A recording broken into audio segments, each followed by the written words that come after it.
I made a castle playground in The Sims 4 Adventure Awaits thanks to the EA Creator Network for early access. So here's the thing, I had a vision, a very specific vision. Picture this, me as a kid playing outside on one of those massive playgrounds that looked like a castle. You know the ones. Giant wooden structures with towers, little bridges you can run across, and slides that felt like they went on forever. There were walkways, tubes you could crawl through, all sorts of swings, sandboxes where you'd try to build a sandcastle, and it never turned out the way you wanted it to. That memory stuck with me. And when I heard Adventure Awaits was bringing new playground items into The Sims 4, I knew exactly what I needed to build. Now, let me just say, I am not a huge Sims builder.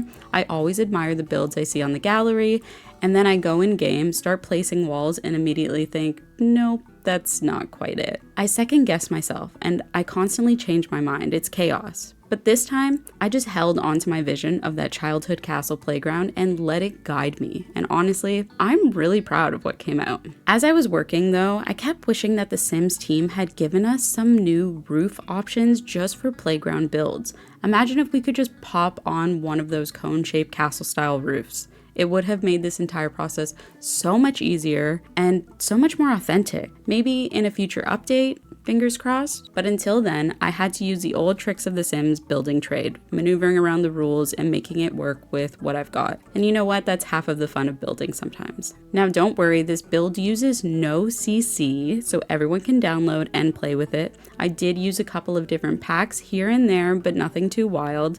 It's up on the gallery under Simmer Down X if you want to check it out. The real magic though didn't happen until I brought the Sims to the playground. Seeing the toddlers and the kids, even the adults all come together in one space made the whole thing feel alive. The kids weren't just playing on the swings and the slides, they were running around, playing hide and seek, teaming up to build sandcastles, and honestly just having the best time. It felt like a real community park, and that's something I've always wanted to create in The Sim. Now, here's the funny thing about me. I'm not usually big on playing with kids in my Sims gameplay. I tend to age them up pretty quickly so I can dive into drama, careers, or storytelling. But this new Adventure Awaits pack has changed that. It's kind of reignited my interest in family gameplay. There's something about the way kids can interact with each other now and the variety of activities that they can do that makes it feel fresh. For example, in my Gilmore Girls inspired save, my little toddler Sim is only just starting out. But now I'm actually excited to wait until she grows up into a child because I want to experience all those new features with her.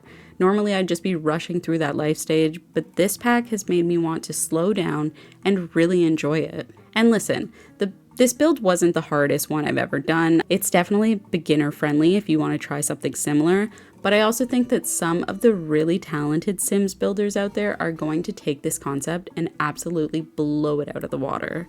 I cannot wait to see the castles, the theme parks, the fantasy style playgrounds people are going to make with this. On top of that, I'm also super excited to see what CC and mod creators do with this pack. You just know they're going to come up with amazing add-ons for the playground sets. I'm already picturing custom slides, themed swings, more castle pieces. Honestly, the possibilities are endless. So in the end, I'm calling this build my beautiful little Castle Soul playground. A mix of castle and soul. You get it. It was nostalgic, it was fun, and honestly, it reminded me why I love The Sims in the first place. It's not just about building houses or decorating rooms. Sometimes it's about creating a space that tells a story, or recreates a memory, or just brings your Sims and you a little joy. And now I want to hear from you. What kind of playgrounds did you have when you were a kid? Were you a swings person, a slide person, or were you like me trying to build sandcastles that collapsed in 5 seconds? Drop your childhood playground stories in the comments. I love to hear that kind of stuff. All right, so that's it for my castle playground build. If you're planning on grabbing Adventure Awaits or any other Sims pack, don't forget you can use my creator code SimmerDownX at checkout. It earns me a small commission at no extra cost to you, which helps me keep making content like this. Thank you so much for watching. If you liked this video, don't forget to like, comment, and subscribe. And hey, if you download that build and your Sims have fun with it, tag me so I can see your gameplay too. Until next time, happy simming!